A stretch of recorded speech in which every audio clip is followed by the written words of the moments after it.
And then, of course, we had the final match, the main event, undisputed WWE Championship on the line with the champion John Cena versus Randy Orton.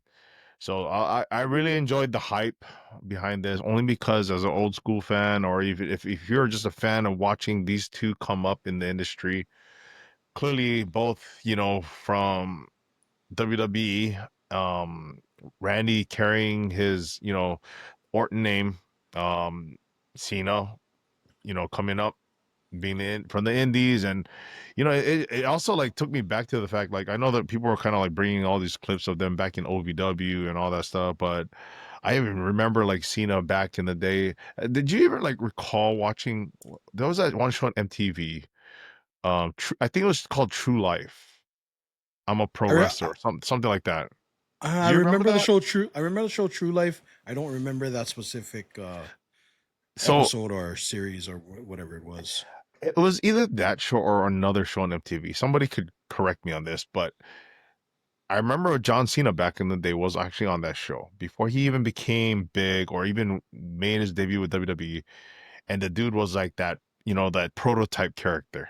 You remember Right. that one? Yes, I Yeah. do. So he had that spiky blonde, kind of like Stinger, like old school, like Venice Beach Stinger, Yep. right?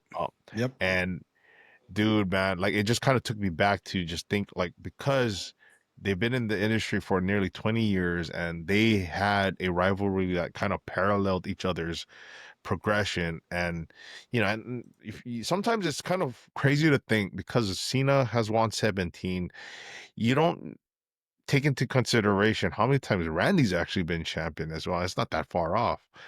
And I think in the past we talked, like, on the past episodes, like, do we think Randy's gonna break the record? Probably not. Nah. Nah. But it's just crazy to think, because he's not that far off. He's literally 3 title wins away, if you think about it, which is not much, you know? And it's just, again, like the build behind their career, the rivalry, it made it special. And I think because you're adding also the extra element, this is Cena's last year. This is the final time that they're gonna face each other. So it is kind of like, it is special in that aspect. So there's a lot of narrative behind this that makes it feel like worth watching. And they didn't disappoint. I I think, like, clearly they're not the young guns that they used to be back in the day, but they showed out and they told a story that really took all of their backstory and, you know, just everything that we know about these two and really put it into this one match. And that's what made it so special. And obviously, the result, I didn't think anybody thought Randy was going to win it. Cena, clearly, we got the heel Cena version, won it in heel fashion. Your thoughts on that one? It was a fun match. I'm not gonna lie. I enjoyed it. Um, the when John Cena went to shake Randy's hand in the beginning, so yeah, it's 25 years, and then he went for the handshake. I was like, dude, I saw the eye poke coming. I knew it was coming. And then Randy shook his hand, did the eye poke, and then they did their whole little thing right there. And then Randy came back with the eye poke. I was like, that's awesome. That's Yeah. awesome. And no, yeah, I did enjoy the match. Um, I like how towards the end where all the referees are getting knocked out and then everybody came out and then everybody caught an RKO and I thought that was fun.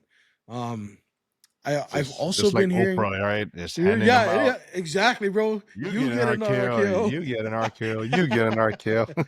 yeah. So it was that was a fun little segment. I've also been hearing rumblings online about Nick Aldis maybe Yeah. stepping in the ring. You just took the words out of my mouth, because I'm This like, how many RKOs can this guy take and not do something about it? Well, I mean, technically, Randy's already paid for all of them but one, Right. right? Right? This Right. the So the, the it's like at this point though, it's just like you can't take any more. yeah, yeah. And there's gotta be like some sort of retaliation on his end. He's gotta defend himself at some point. And So I mean, so and and yeah. and and we all know that Nick Aldis wrestled before. He's Hey, in that great. Yeah, he's in great Nick shape. can go, man. That's Like what I'm all saying. people, go watch his, matches, NWA and New Japan. He can go. Yeah, and Not a lot of that's the people don't thing too. know him. Yeah, Yeah. so I was one of those people that I didn't know Nick Aldis was a wrestler prior to this, so I went and watched Really? some of it. Yeah, I didn't. Oh, okay. Um, I think by the time I really started paying attention to Nick Aldis, he was already the general manager. Mhm. So I actually went and looked up some of his prior matches. Bro, he can go. He can Yeah. go. Yeah. Yeah, so I mean, why not? Let's have a Randy. And you know what? Right there. That's a perfect match to have at SummerSlam. Another Yeah. another match for SummerSlam. You know what I mean? Exactly. Nick Yeah. Aldis versus Randy Orton. I think they'd put on a good match. But Yeah. I think so too. yeah, I'm with you on that. I don't think anybody thought that Randy was gonna win. I mean, we could hope, but yeah, I don't think anybody thought Randy was gonna win. Uh-huh. It's way too early for Cena to be losing that championship, and I think it would have, like, if Cena had lost the championship tonight, it just would have totally, like, took all the win out of the sails for his final run. So yeah, nah, I'm here Yeah. for that ride. We're on it. We might as well go the distance. Yeah. Where Randy goes after this, who knows? Where Cena goes after this, I don't know.